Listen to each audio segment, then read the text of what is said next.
Item ಯಾವುದೇ ಇರಲಿ try ಮಾಡಿ ಆಚಿ ಚಿಕನ್ ಮಸಾಲಾ. ಆಚಿ ಚಿಕನ್ ಮಸಾಲಾ.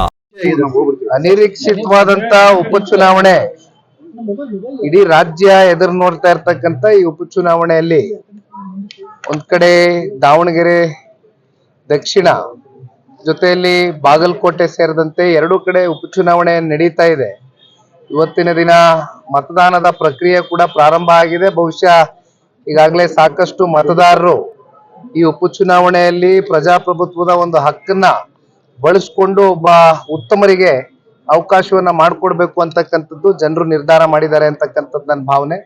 ಜೊತೆಯಲ್ಲಿ ನಮ್ಮ NDA ಅಭ್ಯರ್ಥಿಗಳು ಇವತ್ತೇನು ಕಣಕ್ಕಿಳಿದಿದ್ದಾರೆ ಈ ಉಪಚುನಾವಣೆಯಲ್ಲಿ 100ಕ್ಕೆ 100 ನಮ್ಮೆಲ್ಲರಿಗೂ ಕೂಡ ಆತ್ಮವಿಶ್ವಾಸ ಇದೆ. ನಮ್ಮ ಪಕ್ಷದ ರಾಜ್ಯಾಧ್ಯಕ್ಷರು, ಕೇಂದ್ರದ ಸಚಿವರು, ಮಾಜಿ ಮುಖ್ಯಮಂತ್ರಿಗಳು ಸನ್ಮಾನ್ಯ ಕುಮಾರಣ್ಣ ಅವರು ಕೂಡ ಉಪಚುನಾವಣೆ ಸಂದರ್ಭದಲ್ಲಿ 2 ದಿನಗಳ ಕಾಲ ಎರಡೂ ಕಡೆ ಹೋಗಿ ಭೇಟಿಯನ್ನ ಕೊಟ್ಟು ಒಂದ್ ಕಡೆ ಕ್ಷೇತ್ರದ ಜನತೆಗೆ ರಾಜ್ಯದಲ್ಲಿ ಇರ್ತಕ್ಕಂಥ ಕಾಂಗ್ರೆಸ್ ಪಕ್ಷದ ದುರಾಡಳಿತ, ಭ್ರಷ್ಟಾಚಾರ, ಹಗರಣ ಎಲ್ಲದರ ವಿಚಾರವಾಗಿ ಸಂಪೂರ್ಣವಾಗಿ ಸಂದೇಶವನ್ನ ಕೊಡ್ತಕ್ಕಂಥದ್ದು ಒಂದು ಭಾಗ. ಆದ್ರೆ ನಮ್ಮ NDA ಅಭ್ಯರ್ಥಿಗಳಿಗೆ ನಿಮ್ಮ ಜೊತೆಯಲ್ಲಿ ಜನತಾದಳ ಪಕ್ಷವೂ ಕೂಡ ಕುಮಾರಣ್ಣ ಅವರ ನಾಯಕತ್ವದಲ್ಲಿ ಅವರ ಆದೇಶದ ಮೇಲೆ ನಮ್ಮ ಪಕ್ಷದ ಆ ಭಾಗದ ಆ ಕ್ಷೇತ್ರದ ಆ ಜಿಲ್ಲೆಯ ಮುಖಂಡರುಗಳು ಕೂಡ ಮೊದಲನೇ ದಿನದಿಂದ ಇವತ್ತಿನವರೆಗೂ ಅತ್ಯಂತ ಕಾರ್ಯೋನ್ಮುಖರಾಗಿ ಕೆಲಸ ಮಾಡ್ತಾ ಇರ್ತಕ್ಕಂಥದ್ದು ಬಹುಶಃ ಮಾಧ್ಯಮಗಳಲ್ಲಿ ತಾವು ಕೂಡ ನೋಡಿದ್ದೀರಿ. ಹಾಗಾಗಿ ಜನತಾದಳದ ಕಾರ್ಯಕರ್ತರು ಜೊತೆಯಲ್ಲಿ ನಮ್ಮ BJP ಮಿತ್ರ ಪಕ್ಷದ ಕಾರ್ಯಕರ್ತರು ಇಬ್ಬರ ಒಂದು ಸಮ್ಮಿಲನ ಈ ಒಂದು ಉಪಚುನಾವಣೆಯಲ್ಲಿ ನಮಗೆ ಒಂದು ಒಳ್ಳೆ ಫಲಿತಾಂಶ NDA ಮಿತ್ರಕೂಟದ ಅಭ್ಯರ್ಥಿಗೆ ಸಿಗುತ್ತೆ ಅಂತಕ್ಕಂಥದ್ದು ನಾನು ಬಹಳ ಗಟ್ಟಿಯಾಗಿ ನಂಬಿದ್ದೀನಿ.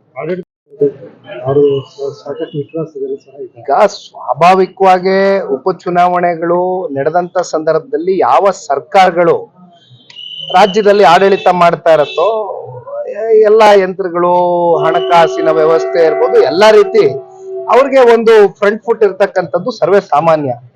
ಆದ್ರೆ ಈ ಪ್ರಜಾಪ್ರಭುತ್ವದ ವ್ಯವಸ್ಥೆಯಲ್ಲಿ ಜನರ ತೀರ್ಪೆ ಅಂತಿಮ. ಜನರು ಒಂದ್ಸಲಿ ನಿರ್ಧಾರ ಮಾಡಿದ ಮೇಲೆ ಯಾರು ಉತ್ತಮರು, ಯಾರು ನಿಜಕ್ಕೂ ಆ ಕ್ಷೇತ್ರದ ಅಭಿವೃದ್ಧಿಯ ದಿಕ್ಕಿಗೆ ತಗೊಂಡು ಹೋಗ್ತಕ್ಕಂಥವ್ರು ಇದ್ದಾರೆ ಅವ್ರ ಪರವಾಗಿ ಜನ ಮತ ಚಲಾವಣೆ ಮಾಡ್ತಕ್ಕಂಥದ್ದು ಹಿಂದೆಯೂ ಕೂಡ ನೋಡಿದ್ದೇವೆ, ಈ ಚುನಾವಣೆಯಲ್ಲೂ ಕೂಡ ಸಾಬೀತಾಗ್ತದೆ. ಅಲ್ಪಸಂಖ್ಯಾತ ಮತಗಳು ಪ್ರಾಮುಖ್ಯತೆ ಪಡ್ಕೊಂಡಿರ್ತಕ್ಕಂಥದ್ದು ದಾವಣಗೆರೆ ದಕ್ಷಿಣದಲ್ಲಿ. ಅಲ್ಲಿ BJP ಮತ್ತು ನಿಮ್ಮ NDA ಅಭ್ಯರ್ಥಿ ಪರವಾಗಿ ಯಾವ ರೀತಿ ಮತ ಬೀಳುವುದನ್ನು ನಿರೀಕ್ಷೆ ಇದೆ? ಇಲ್ಲಿ ಅಲ್ಪಸಂಖ್ಯಾತರು ಅಥವಾ ಬೇರೆ ಜಾತಿ, ಜನಾಂಗ, ಧರ್ಮ ಅನ್ನೋದಕ್ಕಿಂತ ಹೆಚ್ಚಾಗಿ ಇವತ್ತೇನಾಗಿದೆ, ಒಂದು ಬದಲಾವಣೆ ಕಾಣಬೇಕು ಅಂತಕ್ಕಂಥದ್ದು ಮತದಾರರಲ್ಲಿ ಎರಡೂ ಕ್ಷೇತ್ರಗಳಲ್ಲಿ ಒಂದು ಭಾವನೆ ಬಹಳ ಗಟ್ಟಿಯಾಗಿ ಉಟ್ಕೊಂಡಿದೆ. ಆ ನಿಟ್ಟಿನಲ್ಲಿ ಜನ ಅಭ್ಯರ್ಥಿಯನ್ನ ನೋಡಿ ಜೊತೆಯಲ್ಲಿ BJP ಮತ್ತೆ ಜನತಾದಳ ಪಕ್ಷದ ಈ ಹಿಂದಿನ ಸಾಧನೆಗಳು, ಮುಂದೆ 28ರ ಒಂದು ಸಾರ್ವತ್ರಿಕ ಚುನಾವಣೆಯನ್ನ ಎದುರು ನೋಡ್ತಾ ಇದ್ದಾರೆ ಜನ. ಬಹುಶಃ ಅದಕ್ಕೆ ದಿಕ್ಸೂಚಿಯಾಗಿ ಜನ ಉತ್ತರ ಕೊಡ್ತಾರೆ ಅಂತಕ್ಕಂಥದ್ದು ನಾನು ಬಹಳ ಗಟ್ಟಿಯಾಗಿ ನಂಬಿದ್ದೀನಿ.